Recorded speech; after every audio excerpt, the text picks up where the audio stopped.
இந்திய கம்யூனிஸ்ட் கட்சியின் மூத்த தலைவர் ஏபி பரதனின் உடலுக்கு தமிழக அரசியல் தலைவர்கள் இறுதி அஞ்சலி செலுத்தினர். நேற்று முன்தினம் உயிரிழந்த பரதனின் உடல் டெல்லியில் உள்ள கட்சி தலைமையகத்தில் இறுதி அஞ்சலிக்காக வைக்கப்பட்டுள்ளது.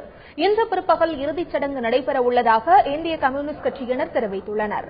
அரசியல் கட்சித் தலைவர்கள் பலரும் அவரது உடலுக்கு அஞ்சலி செலுத்தி வருகிறார்கள். தமிழக அரசியல் தலைவர்கள் தம்பிதுரை, வைகோ, ஜி.கே. வாசன், திருமாவளவன் உள்ளிட்டோர் பரதனின் உடலுக்கு நேரில் அஞ்சலி செலுத்தினர்.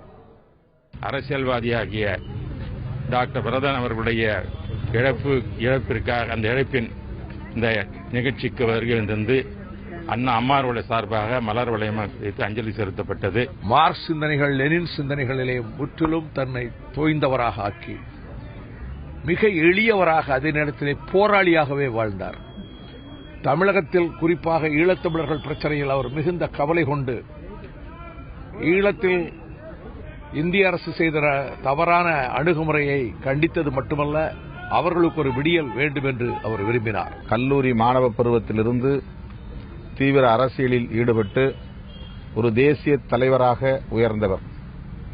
அவருடைய இழப்பு இடதுசாரிகள் இயக்கத்திற்கு மட்டுமல்ல, விளிம்புநிலை சமூகத்திற்கு பேரிழப்பாகும்.